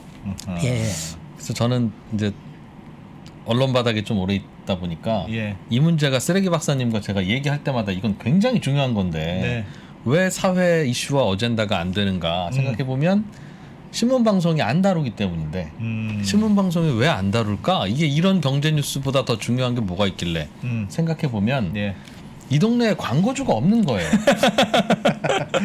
그러니까 광고주인 기업이 야 이런 얘기 좀 해줘 보세요. 우리 이거 이슈입니다. 이거 좀 정책 좀 만듭시다라고 하면 하잖아요. 지금 우리 저 가끔씩 보험 사기 시리즈 나오는 게 뭐 이유가 뭡니까? 보험회사들이 광고 주니까 보험회사들이 언론사에다가 돈을 쓰니까 그게 이제 이슈가 되고 보험 사기 캠페인이 나오는 건데 재활용 캠페인 이거는 도대체 누가 뒤에서 돈을 댈 거냐라고 생각하면 영세한 업체들로 가득 차 있으니 지금 그러니 사실은 대기업들도 좀 들어오고 해서 이거에 이슈 파이팅도 좀 해야죠. 아니면 이 백브리핑 같은 우리도 영세한 우리는 물론 영세하지만 우리는 어차피 영세하니까 우리는 어차피 영세하니까 뭐 그런데 다른 분 오신다고 우리가 뭐 광고가 들어오나요 뭐 그러니까 하는 거예요. 국의 그러니까. 방송이 너무 겸손하신 거 아닙니까? 어차피 영세한 우리 같은 업체가 자꾸 이걸 이제 이슈를 해주던가. 그러니까 여러분들 이런 거 저희가 열심히 할 테니까요. 저희 그 뭐 구독 아니면 뭐 티셔츠 같은 거 팔면 좀 사주세요. 맞아요. 중요합니다. 아니 근데 아까 말씀하신 거 보니까 그게 되게 중요한 포인트네요. 미국의 기업, 석유화학 기업들이 먼저 정부에 그 규제를 만들어 달라 차라리. 그거 굉장히 중요한 시사점 이제 있는 얘기 같네요. 그러니까 지금은 이제 정부의 규제가 예. 그 끌고 가는 것보다는 오히려 글로벌 기업들이 정부 규제를 끌고 가는 느낌이에요. 기업들이 그러니까 제가 볼 때는 그냥 글로벌 기업들은 어차피 그 산업이 이제 앞으로 그 바뀔 수밖에 없다라고 하는 거. 이게 왜냐하면 기후 위기라든지 예. 미세 플라스틱이라든지 환경 문제가 돌이킬 수 없는 상황으로 심각해지고 있기 때문에 네. 산업 구조를 바꾸지 않고서는 이 문제에 대응하기가 어려운 거죠. 그러니까 이게 그건 어쩔 수 없이 바뀔 수밖에 없다라고 하는 것은 그냥 대세로서 그냥 인정하고 그럼 바뀔 수밖에 없다라고 한다면 네. 자기 주도로 바꾸자. 야. 그러니까 자기가 그러니까요. 자기 주도로 새 판을 짜자. 아예. 저는 이걸로 간 거라고 생각해요. 좋습니다. 역시 알겠습니다. 대기업들도 좀 생각해볼 포인트가 있네요. 들어올기도 예. 좀 들어와야 되고. 저는 우리나라 대기업들이 여전히 음. 기존의 관성에 젖어 있다고 생각해요. 예. 그러니까 지금은 제가 새 판이 짜지고 있다 그랬잖아요. 예. 예. 그러니까 새 판이 짜지고 있다라고 하는 것은 기존의 관성과 경험이 아무런 쓸모가 없어질 수도 있다는 거거든요. 그러니까 그렇긴 해요. 자기의 기존의 과거의 경험에 기대어서 앞으로의 미래를 판단하면 안 된다는 거죠. 그러면 지금 앞으로 벌어지고 있는 변화의 흐름을 보면서 예. 그게 능동적으로 그리고 순발력 있게 예. 빨리 이제 창의적으로 대응을 해가야 되는데 네. 그러니까 여전히 이제 그 지금 당장 눈앞에 손해를 어떻게 하면 최소화시킬 것이냐. 예. 예. 그래서 지금은 이제 재생원료하고 신재료를 봤을 때 재생원료가 지금은 이제 막 요즘은 가격이 신재보다 더 비싸요. 예. 이 더 비싸네. 원래 재생원료가 신재보다 더 싸야 되는데 왜 네. 비싸지? 예. 뭐 자꾸 이런 얘기를 한단 말이에요. 근데 앞으로 재생원료 사용이 의무화되는 추세로 간다면 조금 지나면 재생원료 풍기 현상이 나타날 수 있어요. 그렇겠네요. 그러니까 아예 비싸더라도 아예 장기 계약을 해버리는 게 미래를 대비하는 데 있어서는 더 좋은 거거든요. 그러니까 미국이나 EU에서의 글로벌 기업들 다 그렇게 가거든요. 예. 그러니까 예. 지금의 그 플라스틱 같은 경우에 석유로 만든 신재보다 재생원료를 2배 가격으로 네. 계약을 체결해버려요. 그래도 규제 생각하면 싸니까. 아니 앞으로 미래가 되면 어떻게 될지 시간이 모르니까. 지나면 가격이 풍기 현상 때문에 더 점점 더 높아질 수가 있는 거기 때문에 그걸 그렇게 사버리는 기업도 있군요. 지금은 아예 이제 생산자들이 재활용 업체를 사버리거나 예. 아니면은 그 재활용 업체하고 뭐 10년 장기 계약 예. 하던가. 예. 그러니까 비싸더라도 물건만 만들어주면 내가 쓸 거 쓰겠다 이렇게 가는 거죠. 그러니까 그 재활용 쪽에서도 네. 비싸도 사주네? 그러면은 물건만 잘 만들면 되는 소리네? 네. 그러니까 아예 그러면 재활용과 관련해서도 뭐 1,000억, 2,000억짜리 설비 투자 해버리자. 예. 그럴 수 예. 있다는 거죠. 근데 우리나라는 이게 안 되니까 투자를 못 하는 거죠, 지금. 왜냐하면, 우리가 이게 1,000억을 투자했는데 이렇게 해서 만든 재생원료가 가격이 비싸면 아무도 안 사주면 어떡하지? 그렇죠. 네. 불안하죠, 네. 그게. 맞아요. 기업들은 이게 대세인 것 같기도 한데 혹시 알아도 아니면 우리는 망하는 거니까 차라리 3등, 4등으로 가자. 1, 2등 했다가 망하면 안 되니까. 그런 원래 하는지도 모르겠어요. 플라스틱 같은 경우에는 재생원료가 예. 품질이 떨어지기 때문에 석유로 만든 신재보다 한 절반 가격이거든요. 예. 네. 이게 정상적인 원래 시장이었어요. 네. 근데 페트병 같은 경우만 하더라도 올해 6월부터 EU에서는 재생원료가 신재 가격보다 더 비싸요 지금. 아하. 지금 2배 이렇게까지 간다고 보거든요. 예. 예. 왜냐하면 재생원료 사용 의무화가 돼버리니까. 그러니까 재생원료 자체 수요 공급 시장이 만들어져 버린 거죠. 그러면 이상하다. 그러면 페트병 제조업체가 네. 그냥 석유에서 페트병을 만들어서 이게 재생 원료로만 만들어. 그냥 페트병을 만들어서 자기들이 그냥 버려. 기계 안에서 뿌겨가지고 아닌가? 그게 안 되나요? 그런 생각을 한 사람이 없겠습니까? 있겠죠. 있을 것 같아요. 그래서 그런 걸 막기 위해서 또 개념들이 나오죠. 그게 PIR, PCR 개념인데요. 네. 그렇게 공장에서 바로 나온 것을 가지고 만든 재생원료를 그 산업계에서 나온 재생원료라고 해서 PIR, 그러니까 포스트 인더스트리얼 네. 리사이클드라고 해서 하고요. 우리가 진짜 소비하고 난 다음에 버리는 걸 PCR이에요. 포스트 네. 컨슈머 리사이클드. 네. 그러니까 PIR은 인정 안 해주겠다는 거예요. 그 몰래 하는 사람도 몰래 하는 사람도 있을 것 같은데 그렇게 하면 진짜 그거는 아니, 그러니까 문제네. 멀쩡한 걸 쓰레기로 다시 만들어가지고. 모 국가가 다시 그렇게 한다는 소리가 있었어요. 모 국가가 어디입니까? 아니 그건 밝힐 수가 없고요. 우리 옆에 있는 모 국가가 네. 그런 경우 있어. 예전에도 뭐 쥐를 없애려고 예. 나라에서 쥐 잡아오면 한 마리에 얼마 준다. 네. 그렇게 해서 정책을 만들었더니 쥐를 키워? 사람들이 1년 만에 쥐를 다 길러. 온 세상이 쥐 세상이야. 아 정말. 그런 게 있죠. 그래가지고 이제 재생원료 인증 시스템 같은 게 앞으로 도입될 겁니다. 됐습니다. 아 진짜 채팅창에서 제가 구독 좀 해달라고 하니까 다들 수업 안 들으시고 네. 도대체 얘네는 뭘 검색해야 구독하냐 뭐 이거 물어보고 수업 시간에 잡담하지 마세요. 구독은 수업 끝나고 하십시오. 끝나고. 끝나고 수업 끝나고 안내해드리겠습니다. 언더스탠딩 검색하면 되고요. 네. 3프로TV랑 다른 회사입니다. 저희가 물적 분할해서 3프로TV 구독한다고 자동으로 되지 않아요. 네. 네. 야, 야, 쓰레기 공부할 게 얘기 진짜. 많네. 공부할 게 많아. 그 예를 들면 그런 거 있습니까? 자동으로 썩는 플라스틱. 그러니까 이제 그것도 한참 이슈가 됐던 것 같은데. 그러니까 생분해성 우리가 그냥 플라스틱. 고민하지 말고 플라스틱을 그냥 잘 썩게 만들자 그냥. 그러면 모든 게 해결되잖아요. 아니 잘 썩으면 왜 해결이 되죠? 잘 썩었어. 아니 그러니까 플라스틱을 우리가 재활용을 하거나 네. 아니면 종량제 봉투로 들어가잖아요. 예. 종량제 봉투로 들어가면 소각장 가잖아요. 그렇죠. 예. 썩는다는 건 의미가 없죠.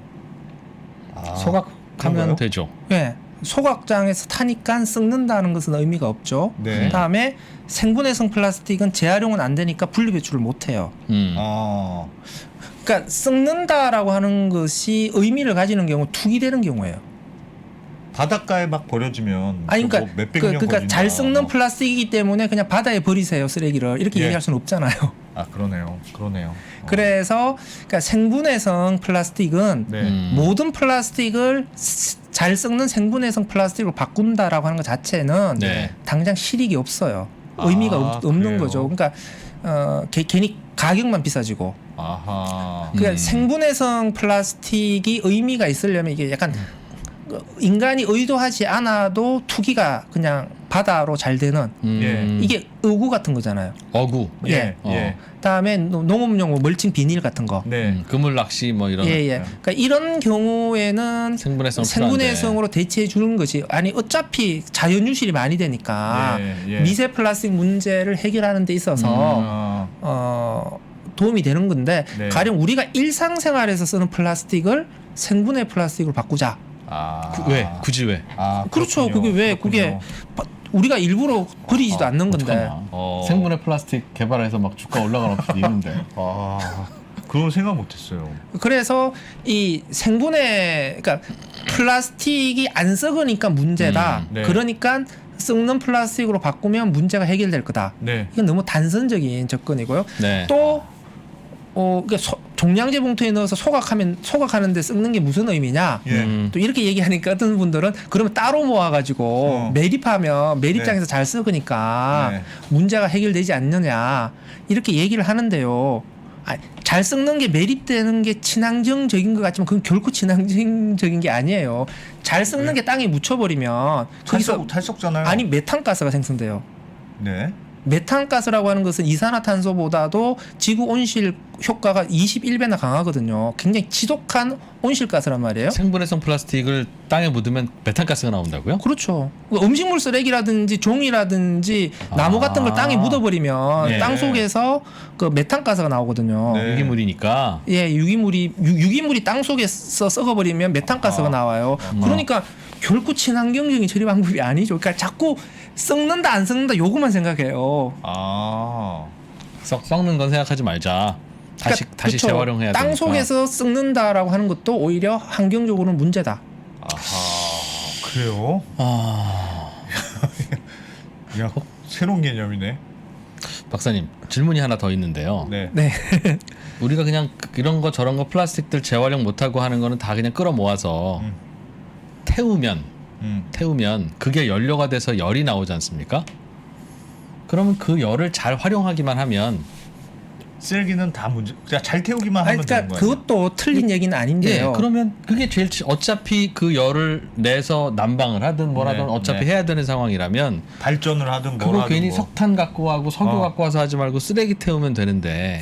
그러니까 그건 이제 왜안 단기적으로 보면은 틀린 얘기는 아닌데요. 네. 이제 장기적으로 봤을 때 네. 결국은 석유로 만든 플라스틱을 태우게 되면 네. 결국 온실가스가 배출이 되는 거잖아요. 그렇죠. 그렇겠죠. 그렇죠. 그러니까 이제 탄소를 줄인다라고 하는 관점에서 보면은 네. 안 맞는 것이죠. 지금이야 그래서 석유 석탄 예. 태우니까 쓰레기 태우랑 아하. 마찬가지지만 아하. 그러니까 단기적으로 보게 되면은 어차피 플라스틱 쓰레기를 처리를 해야 되니까 네. 석유나 석탄을 떼우는 곳에 플라스틱 쓰레기를 태워서 네. 이 열을 대체하자. 그렇죠, 네. 그렇죠. 요거 단기적으로는 의미가 있는데 네. 장기적으로 보게 되면은 어쨌든 대기 중으로 배출되는 온실가스 총량을 대폭 줄여야 되는 상황이잖아요. 예. 그러면은 플라스틱을 태워서 나오는 온실가스도 문제가 돼요. 그러니까 석유로 만든 플라스틱을 태우는 양도 대폭 줄여야 되는 거죠. 네. 그리고 그 원래 석유나 석탄이 필요한 이쪽 에너지는 재생 에너지나 이런 걸로 탄소가 배출되지 않는 에너지로 전환을 해줘야 되는 거고. 그러니까 이게 2030년, 2050년 미래를 생각하면은 이 방식은 맞는 방식이 아닌 거죠. 그러니까 앞으로 한 알겠어요. 10년까지 정도에서는 이 방식이 의미가 있을 수가 있는데 네, 예. 이 방식이 영구적인 의미를 가진다 이렇게 보기는 어려울 것 같습니다. 탄소 포집 기술이 발달되면 그것도 의미 있지 않을까요? 그게 문제가 사실은 탄소가 나온다는 건데 탄소로 포집을 정말 잘해. 탄소 포집 기술의 규모를 한번 생각해 보셨어요? 탄소를 그냥 이렇게 뽑는 게 아니에요. 탄소를 포집하는 설비가 어마어마하게 커요. 이 형 탄소 포집은 모를 줄 알았죠.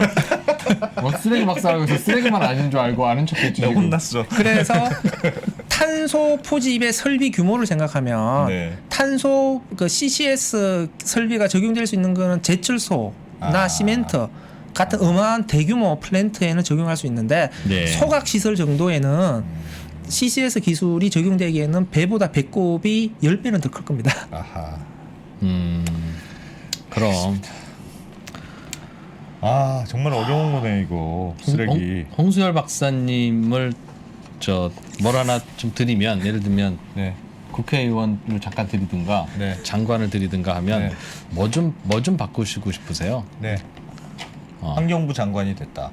글쎄요. 혹시 모릅니다. 저는 아니 지금 정책을 통해서 단기적으로 네. 당장 쉽게 바꿀 수 있는 것은 어렵다라고 생각을 해요. 네. 그래서 한번 내가 정치인이 되었을 때 이 나라를 위해서 큰 그림으로 어떻게 그럴까 이걸 한 번도 안 생각 안 해봤어요. 저는 지금부터 야, 정치인의 자질이 있었어? 지금부터 해보세요. 그렇게 얘기하는 겁니다. 그게 정답이에요. 야, 자질 있으시네. 지금부터 생각해본 적 생각하시면 없으시죠? 아니 네. 저는 지금 우리가 앞으로 2030년, 50년까지 미래를 생각했을 때는 네. 좀 그 쓰레기와 관련된 쓰레기 박사가 네. 전국에 한 100만 명 정도 만들어지는 게 중요하다고 생각해요. 그래서 교육 사업에 저는 앞으로 치중하려고요. 그래, 그렇게 해야 돼 이거. 진짜 해야 돼. 쓰레기 문제 정말 중요하네요. 아까 허브님이 너무 이 환경 쓰레기 문제 많이 다뤄달라고 슈퍼챗 감사합니다. 보내주셨네요. 5,000원 보내주셨네요. 네. 이렇게 보내줘. 야. 좋습니다. 야 너무 재밌네요. 이거 재밌다고 해야 될까요? 너무 심각한 문제네. 이거를 배워야죠. 웃고 떠들면서 이거를 했지만 배워야 너무 심각한 되는데 문제네요. 보통 오늘 말씀하신 이 정도 이제 우리가 알면 소비자로서 대체로는 다 아는 겁니까? 이제 입문을 하신 거죠. 입문한 거예요? 예, 보통 이제 쓰레기 늪에 발을 담궜다 이렇게. 이게 쓰레기는 알면 알수록 더 복잡하니까 이제 늪 속으로 네. 빠져 들어가는. 심화학습 한번 해야 되겠네요. 다시 심화학습. 해야 될 것 같아. 네, 심화학습 해야 되겠네요. 그럼 뭘 좀 배우기? 한 15분 정도가 남아 있는데 네. 우리 김상훈 기자를 출동을 시켜야 될지. 제가 해주실 말씀 있으세요? 아니면 이제 그 김상훈 원래 기자 잠깐 다루려고 했던 주제 중에 하나긴 한데 이제 네. 플라스틱 해주십시오. 그 얘기 15분 동안 해주세요. 아니 네. 플라스틱 관련해서 조금 더 진전을 하죠 이제. 알겠습니다. 네. 바이오 플라스틱 개념하고 그 생분해 플라스틱 개념을 사람들이 굉장히 헷갈려해요. 달라요? 잠깐 뭐하고요? 바이오 바이오 플라스틱 생분해? 그러니까 다르대. 바이오 플라스틱과 생물의 바이오 플라스틱이 가장 상위의 개념이고요. 플라스틱. 네. 바이오 플라스틱은 크게 두 가지로 구분이 돼요. 네. 네. 바이오 매스 플라스틱하고 바이오 디그레이더블 플라스틱. 그러니까 바이오 디그레이더블이 생분해성 플라스틱이고 네. 그다음에 바이오 매스 플라스틱은 식물 플라스틱이잖아요. 그러니까 원료를 식물로 쓴 플라스틱을 바이오 매스 플라스틱, 그러니까 식물 플라스틱이라고 예, 하면 되고. 식물 플라스틱이 하나 있고 그러니까 예. 바이오 플라스틱은 식물 플라스틱과 생분해 플라스틱. 생물의 플라스틱은 식물 플라스틱이 아니에요? 원료가 뭐예요, 그럼? 그러니까 생분해 플라스틱이라고 하는 것은 분해가 짧은 시간 안에 미생물에 의해서 분해가 빨리 일어난다. 네. 이 개념이잖아요. 예. 여기서 네. 분해라고 하는 것은 물과 이산화탄소로 바뀌는 걸 의미해요. 예. 그러니까 분해만 빨리 일어나면 되는 거니까 석유로도 만들 수도 있고 식물로도 만들 수가 있습니다. 흔히들 우리가 PLA를 많이 들어보셨는데 생분해 플라스틱으로 PLA 같은 경우에는 옥수수로 만든 네. 생분해 플라스틱이고요. 네. 석유로도 만든 생분해 플라스틱이 있어요. 석유로도. 석유로도 예. 만들 수가 있습니다. 분해만 빨리 되면 되니까. 아, 알겠어요. 분해가 빨리 되는 걸 다 통칭해서 생분해 플라스틱이라고 하는 얘기를 거고. 하고 원료가 뭐냐에 에 따라서 따라서 석유 플라스틱이 있고 식물 플라스틱이 있는 거죠. 네, 알겠어요. 예, 그것까지는 알겠어요. 그러면 이제 우리가 흔히들 사람들이 가지고 있는 그 고정관념이 식물로 만들었으니까 분해가 다 잘 될 거다. 아니에요. 엥?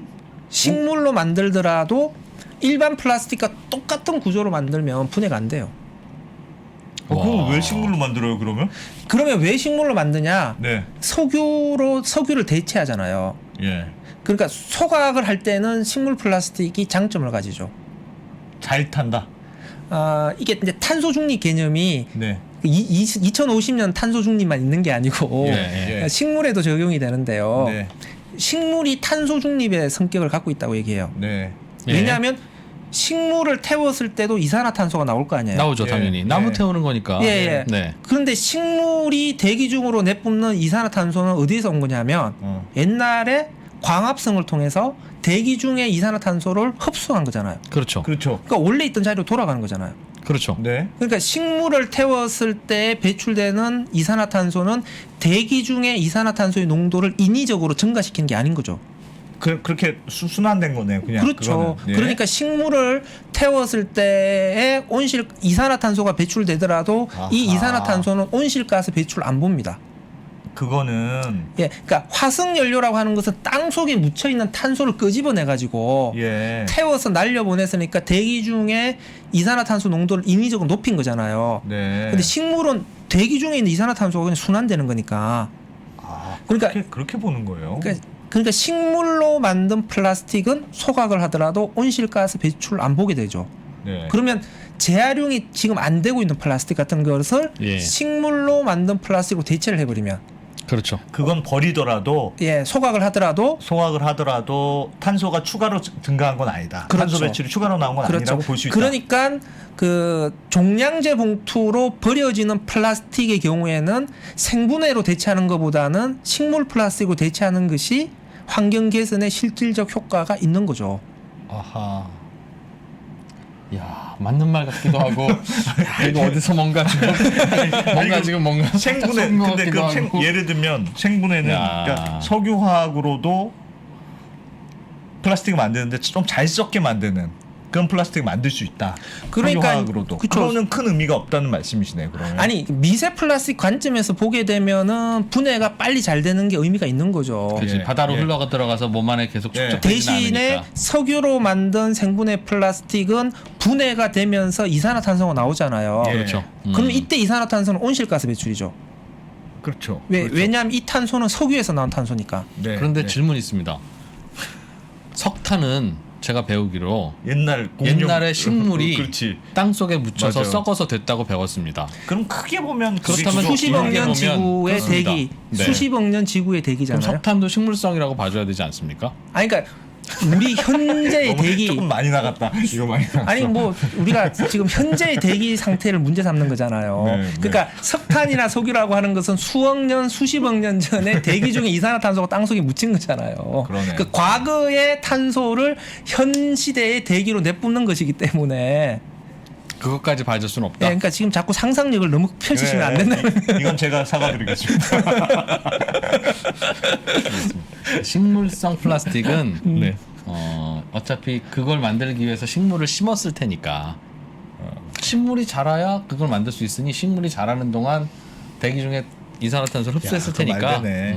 그렇긴 한데 무슨 이제 말인지 여기도 알겠어요. 우리가 만약 이거를 무조건 좋은 것이다라고 또 생각하면 안 되죠. 왜냐하면 네.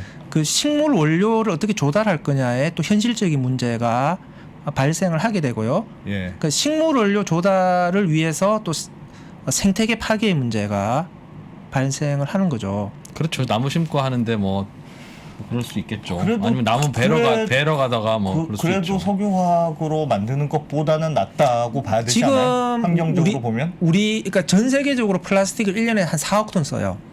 네. 이걸 옥수수로 다 만든다고 생각을 해봐요. 네. 그러면 전 세계 생산되는 옥수수의 70%를 플라스틱 원료 다 집어넣어야 돼요.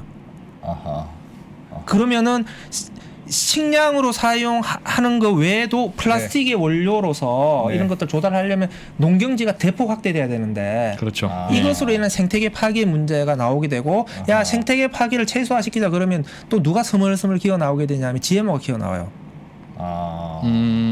좁은 농토에서 많이 생산하려면 유전자 조작이 필요하니까 그래서 사실은 이쪽에 그 바이오 플라스틱 쪽에 최강자가 또 누구냐 하면은 카길 같은 회사예요.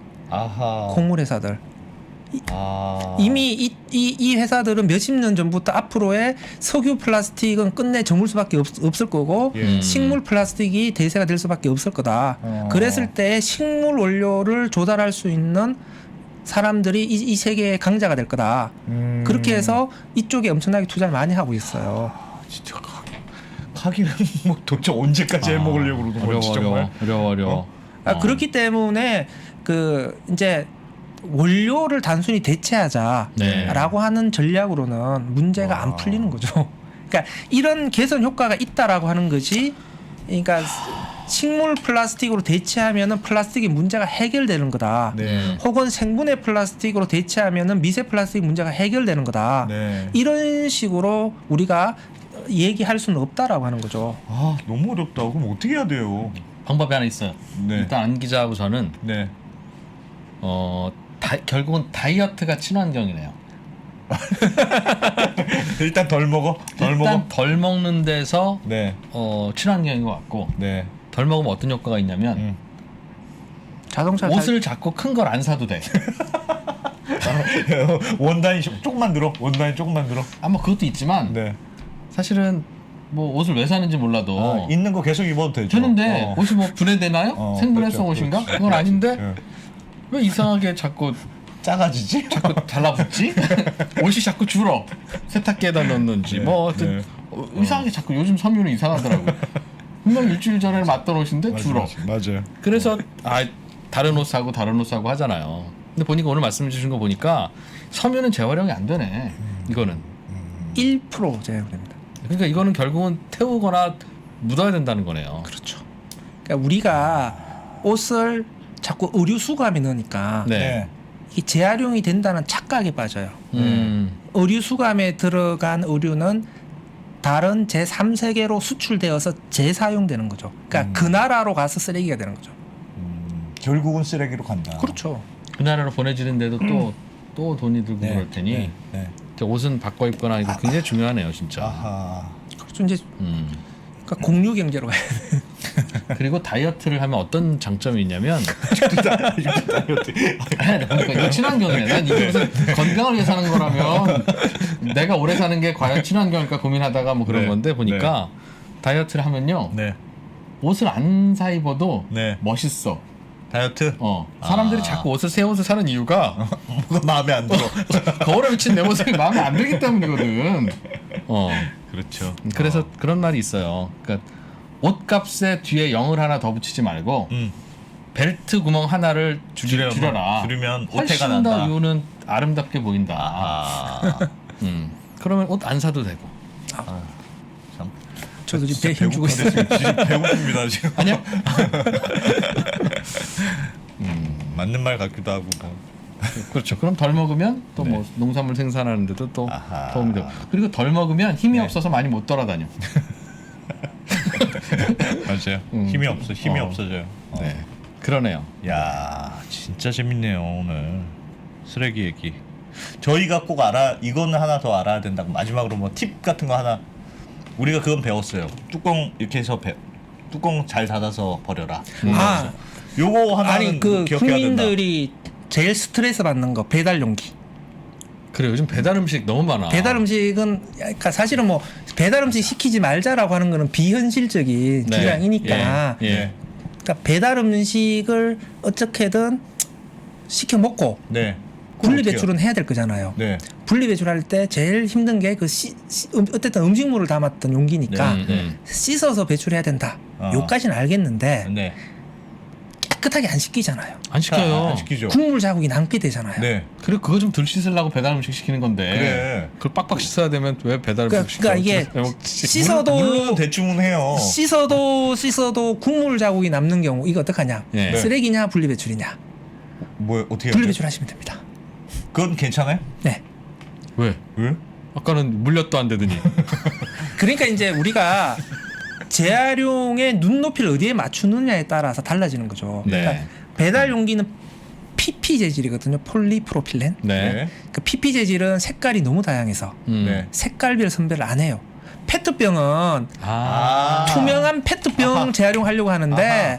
PP는 색깔이 너무 다양해서 그냥 다 섞어서 다 검은색 섞어서 재생원료 만들어요. 짬뽕 네. 국물 색깔 들어가도 괜찮다는 그렇죠. 거죠. 아. 네, 그렇죠. 그래서 색깔 때문에 너무 스트레스 받지 마라. 그리고 아하. 주변에 너무 눈치 보지 말고 그냥 당당하게 그건 하자. 배출을 하셔도 현재 수준의 PP 재활용에서는 크게 문제가 없고요. 다음에 아하. 그 비닐 안 뜯기잖아요. 네 비닐. 배달 용기. 안 뜯겨요. 예.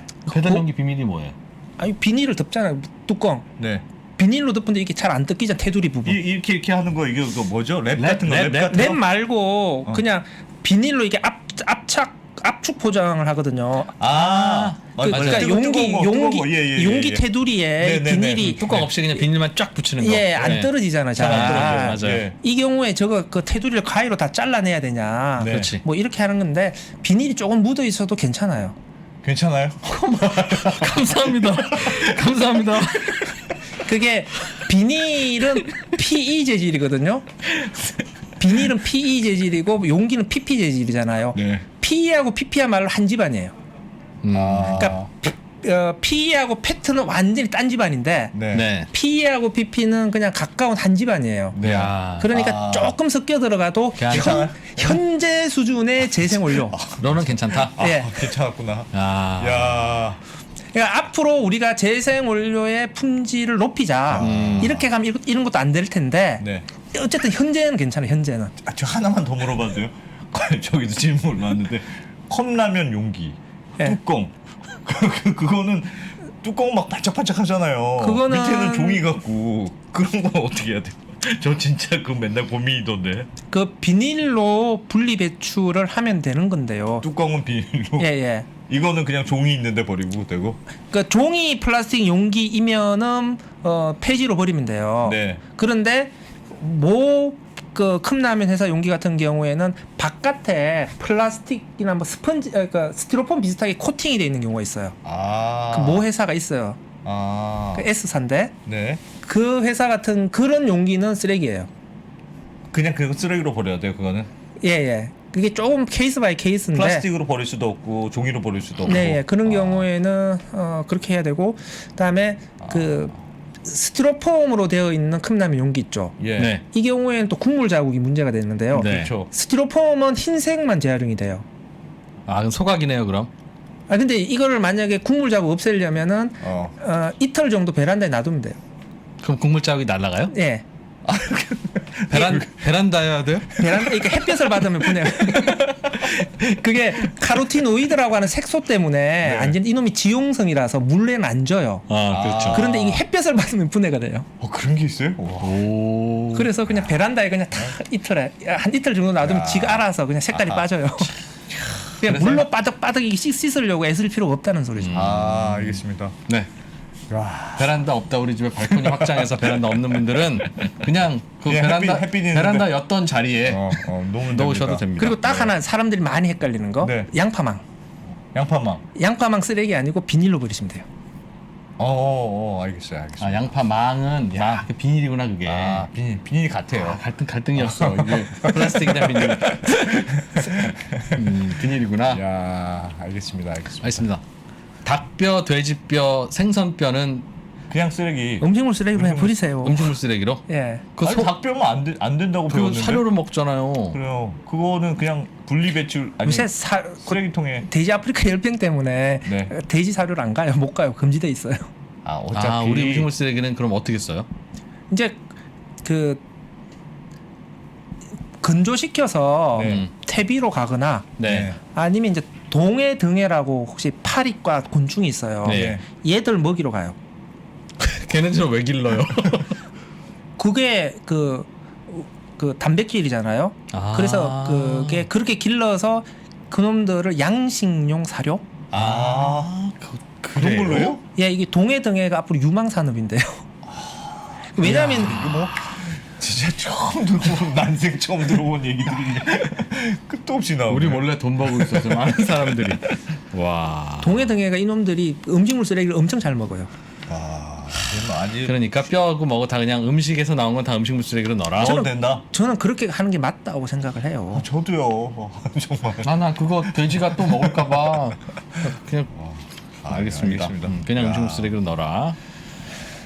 슈퍼 오늘 70 방송 계속 듣고 뭐. 나서 네. 진짜 편해졌다 하는 분들 감사한 분들도 많은 것 그러니까요. 같고요. 예. 네. 한 번 더 모셔야 되겠네요. 알겠습니다. 우리 박사님은. 네. 이미 미천이 다 틀렸어. 다. 이런 거 자주 해야 되는데 네. 이런 재활용 관련 뭐 환경 업체들이 대기업이 없다 보니까 광고주가 없어서 저희 같은 영세 어차피 광고주 없는 네. 영세 미디어들만 다루는 재미있는 콘텐츠 자원순환 사회경제연구소 홍수열 박사님과 함께했습니다. 고맙습니다. 네, 감사합니다. 역사상 최고의 수익률의 강세장이 이어지고 있죠. 금융위기 이후에. 근데 이 강세장의 끝들은 다 급락이에요. 또 이렇게 나오는 거 아니냐에 대한 걱정들이 커지는 거예요. 디램 사이클도 바닥을 딛고 돌아설 수 있는 가능성이 있으면서 동시에 그 당시에 자사주 매입을 강하게 하면서 삼성전자 주가가 2배 이상으로 강하게 올랐었기 때문에 저희는 그렇게 되면 삼성전자 주가는 진짜 많이 오를 수 있다 라고 생각을 하고 있고요. 아직은 그러기는 좀 힘들다. 네이버, 카카오톡 플랫폼 기업들, 그리고 2차 전지의 기업들, 뭐 이런 유두를 묶어보게 되면은 그래도 이 정도를 합하면 하나의 어떤 삼성전자를 대체할 만큼 빠르게 올라왔다는 명품이 백화점에서 구조적으로 성장해주는 유일한 품목이기 때문에 신세계의 고성장이 굉장히 눈에 띄었던 해였습니다. 지금 보는 이 가치평가 프레임이 붕괴한다라고 생각하는 거고요. 가치평가 프레임의 붕괴라는 것은 쉽게 얘기하면 기존 산업이 붕괴하는 것을 의미한다라고 저는 생각을 합니다. 내가 주식을 능동적으로 분석하고 끌고 가야 되는 거지 끌려다니는 것만큼 스트레스를 받는 게 없고 에너지가 소모되는 게 없거든요.